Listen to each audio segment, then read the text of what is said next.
그때 사람들이 예수께서 안수하고 기도해 주심을 바라고 어린아이들을 데리고 오매 제자들이 꾸짖거늘 예수께서 이르시되 어린아이들을 용납하고 내게 오는 것을 금하지 말라.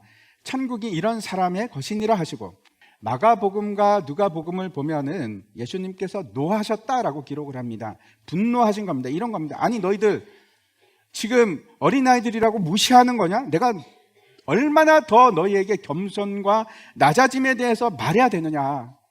지금까지 하지 않았느냐? 하나님 나라라는 것은 낮은 자가 큰 자가 되는 것인데 그럼에도 불구하고 너희가 아직도 깨닫지 못하느냐? 도대체 언제가 돼야지 너희가 이 하나님 나라를 이해하겠느냐? 그런 분노입니다. 답답함과 제자들의 그 일에 대해서 분노하고 계십니다. 지난 월요일이 이제 크리스마스였지 않습니까? 이제 그 성탄 예배 끝나고 나서 진짜 오래간만에 가족이 다 함께 시간을 보냈습니다. 같이 영화를 보러 갔습니다. 서울의 봄이라는 영화인데 혹시 보셨는지 모르겠습니다. 12.12 사태 얘기죠. 12월 12일 날 1979년 12월 12일 날 여러분 기억나십니까? 그 전두환 씨가 쿠데타를 일으켜서 그 9시간 동안 일어난 일에 관해서 그 결국 성공한 쿠데타가 되지 않습니까? 그 얘기입니다. 영화에서는 힘이 곧 정의가 됩니다. 쿠데타가 성공하면, 실패하면 반역이 되고 쿠데타가 성공하면 혁명이 되는 겁니다. 그리고 그 이후에는 아무도 거기에 대해서 토를 달 수가 없습니다. 그게 정의니까. 힘이 곧 정의가 되는 겁니다. 많은 사람들이 그 영화를 보면서 이제 자신의 나약함을 체험했을 것 같습니다. 저도 똑같습니다. 단지 영화나 역사 속에서만 그런가? 아니요. 이게 우리 현실입니다. 힘이 있으면 그게 정의롭다고 우리가 스스로 생각합니다. 가진 것이 없고 가진 것이 힘이고 능력이고 그게 어떻게 보이십니까? 가치 있게 보이고 아름답게 보이고 그게 좋아 보입니다. 세상은 약함을 용납하지 않습니다. 공부 못하면 가치가 없고 무시합니다. 힘이 없으면 안 되죠. 그게 부인할 수 없는 세상의 논리고 오늘 본문에 나오는 제자들의 논리고 우리의 논리입니다. 강함에 대해서는 용납을 합니다. 그런데 약함에 대해서는 용납하지 않습니다. 내 자신이 거부하지 않습니까? 약함에 대해서 거부합니다. 받을 생각이 없습니다. 예수님께서는 용납하라, 어린아이를 용납하라 그렇게 말씀하십니다. 이거는 아주 중요한 말씀입니다. 뭐라고 하시냐면 그러면서 천국이 이런 사람의 것이라고 그럽니다. 어린아이를 용납하는 시스템입니다.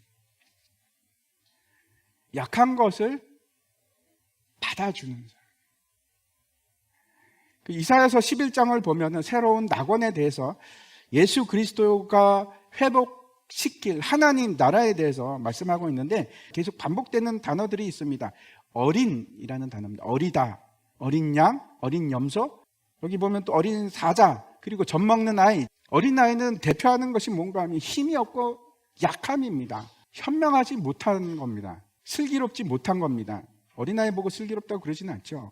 그런 어린아이들이 맹수와 함께하고 심지어는 독사의 굴에 손을 넣어도 괜찮은 나라, 그 나라가 하나님의 나라입니다. 어린아이를 용납하는 나라, 어린아이가 대우를 받는 나라, 무시를 당하지 않는 나라, 그게 하나님 나라. 우리하고 다르죠. 우리가 복음 아래에 있다고 하면서 하나님 나라가 임하기를 원하는 사람인데도 불구하고 계속해서 우리는 힘의 논리가 작용이 됩니다. 한번 생각해 보십시오. 나는 지금 힘의 논리에 휘둘리고 있지 않는가? 여전히 그런 세상에 살고 있어서 강한 자 앞에서는 나약해지고 약한 자 앞에서는 내가 강한 자가 되면 그거는 여러분 하나님 나라에 맞지 않는 사람입니다. 하나님 나라에 들어가지 못하는 사람입니다. 용납하는 자가 아니라서 그렇습니다.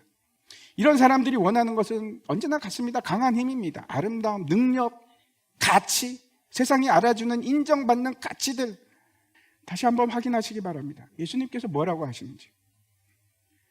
그게 아니랍니다. 그게 아니라고. 어린아이를 받아주는 자들. 나약함을 인정하고 받아주는 것. 그게 천국이라고 말씀합니다. 다시 돌아가서 예수님께서 왜 어린아이들을 용납하고 금하지 말라고 하셨는지 생각해 보시기 바랍니다. 왜 그렇습니까? 어린아이들 역시 죄인들이라서 그렇습니다. 어린아이들 키워보시면 금방 알죠. 아주 갓난아기 때부터 죄인이라는 걸 우리가 잘 압니다. 말 들어주지 않으면 땡깡 부리고 울고 막 성질내고 막 그럽니다. 어린아이가 돌도 되기 전에 그렇게 합니다. 시기하고 질투하는 일 처음부터 합니다. 그래서 어거스틴이 회고록을 쓸 때, 참회록을 쓸 때 보면 그 내용을 읽어보면 그 참회를 하는데 자기의 그 갓난아기 때 일도 참회를 합니다. 내가 그 어머니를 그렇게 괴롭혔던 일에 대해서. 혹시 아이들은 선하고 죄가 없어서 스스로 천국에 갈 수 있다고 그렇게 생각하십니까? 굉장히 많은 사람들이 2세 이하, 3세 이하 또는 5세 이하의 어린이들은 아무 상관없이 바로 천국에 간다. 목사님들도 그렇게 얘기하시는 분들이 참 많습니다. 어린아이가 무슨 죄가 있어서 죽어서 지옥에 가야 됩니까? 이순신 장군은 진짜 성웅 이순신인데 어떻게 지옥에 가겠습니까? 뭐 이런 얘기 아닙니까? 그런 경우에 대부분 이런 대답으로 시작을 합니다.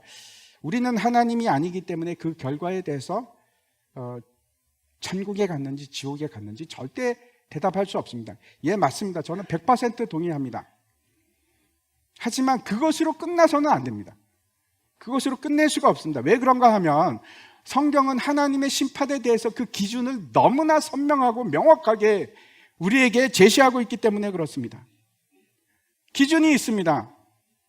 하나님의 주권입니다. 하지만 하나님께서 그냥 마음대로 하시는 것이 아니고 기준이 없이 행하시는 것이 아니고 기준이 없이 이거는 누구는 천국 보내고 누구는 지옥에 내 마음이야 그러지 않으십니다.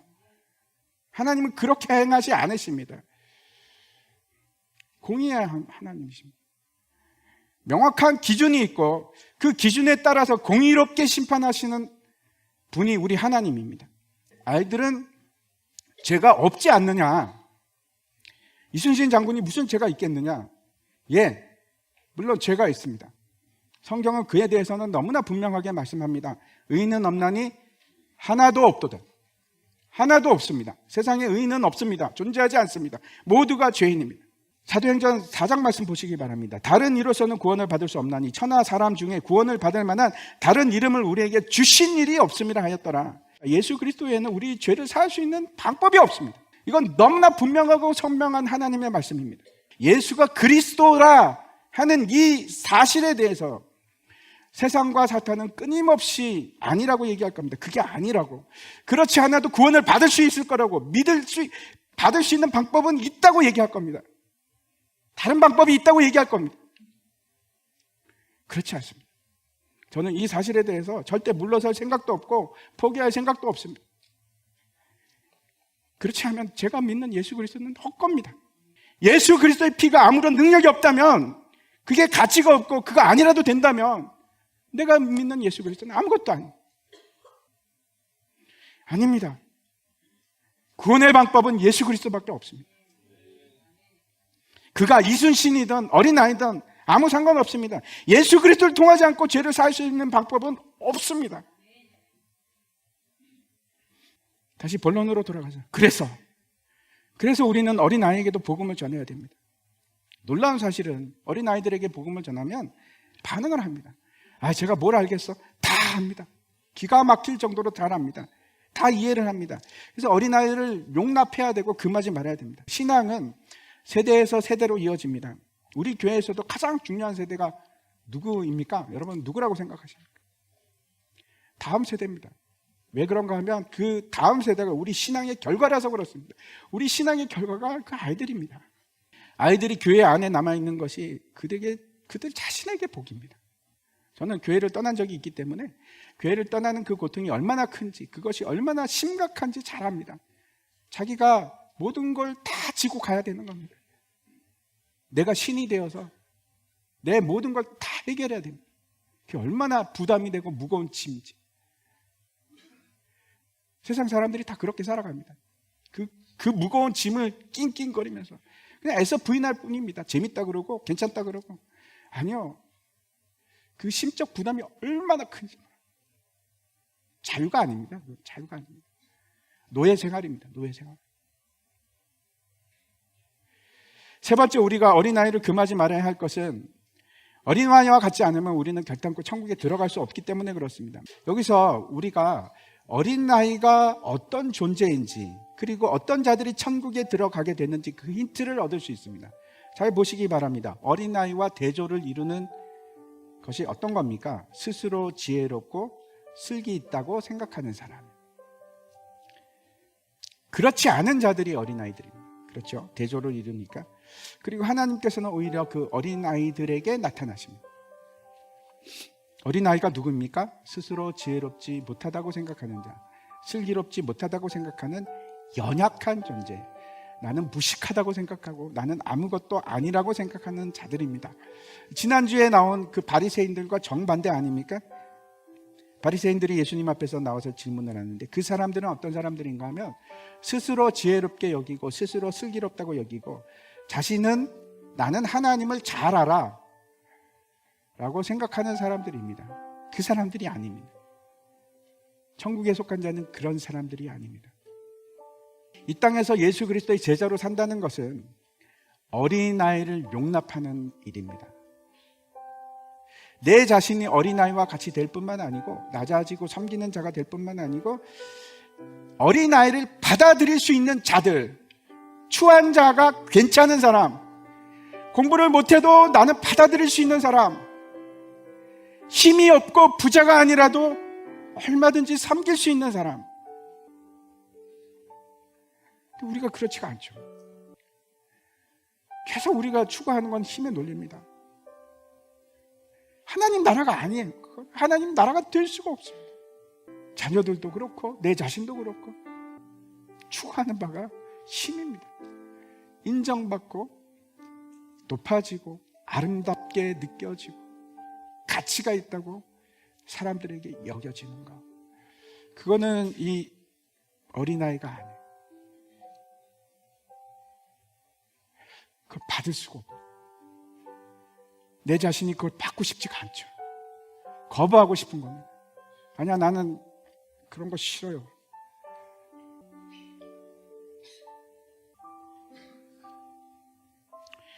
여러분 주위에 있는 사람들 보시기 바랍니다. 센 사람이 누가 있습니까?